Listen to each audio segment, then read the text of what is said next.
বরকে বলেছিলাম যে 4টে ছোট ছোট বাটি দেওয়ার জন্য ব্রেকফাস্ট বানাবো।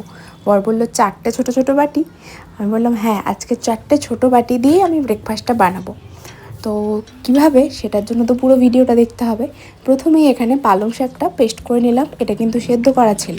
আর রাত্রি থেকে সুজি আর টক দই একসাথে মিক্স করে রেখেছিলাম, সেটাও এখানে ওই পালং শাকের পেস্টের সাথে মিশিয়ে নিলাম। তারপর এখানে নুন মিষ্টি তো দিতে হবে, তাই জন্য পরিমাণ মতো নুন আর একটুখানি হানি দিয়ে দিলাম। এরপর এর মধ্যে একটা তড়কা দেব। তো তড়কার জন্য এখানে সুন্দর কচি কচি সবুজ সবুজ কারি পাতা তুলে নিলাম নিজের গাছ থেকে।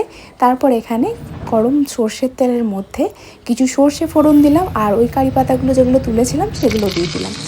এরপর আর কি তড়কা রেডি। এরপর ওই তড়কাটা নিয়ে গিয়ে ঢেলে দিলাম ওই যে ব্যাটারটা বানিয়েছিলাম সেই ব্যাটারের মধ্যে। তো আমাদের ব্যাটার রেডি হয়ে গেছে। এরপর সেই বাটিগুলো লাগবে, যেই 4টে বাটি আমি আমার বরকে আনতে বলেছিলাম। তো এই বাটির মধ্যে একটু করে ঘি ব্রাশ করলাম, আর ব্যাটারটাকে 2 চামচ করে দিয়ে দিলাম, মানে 2 হাতা করে, বড় চামচের 2 চামচ। তো এরপর একটা ফ্ল্যাট এরকম ননস্টিক প্যানের মধ্যে, ননস্টিক না হলেও চলবে, কিন্তু প্যানটা কিন্তু ফ্ল্যাট হতে হবে, তার উপরে একটা স্ট্যান্ড বসালাম। আর আমার এখানে 4টে বাটি ধরেছে, তাই 4টে বাটি ইউজ করেছি। তো সেগুলো রেখে দিলাম আর নিচে জল দিয়ে দিলাম। তো ভাপে বেশ কিছুক্ষণ সেদ্ধ হতে দিলাম, মানে ওই 15 থেকে 20 মিনিট মতো। তারপর কিন্তু আমাদের ব্রেকফাস্ট রেডি হয়ে গেছে। কি কেমন লাগলো আমাদের বাটি ব্রেকফাস্ট?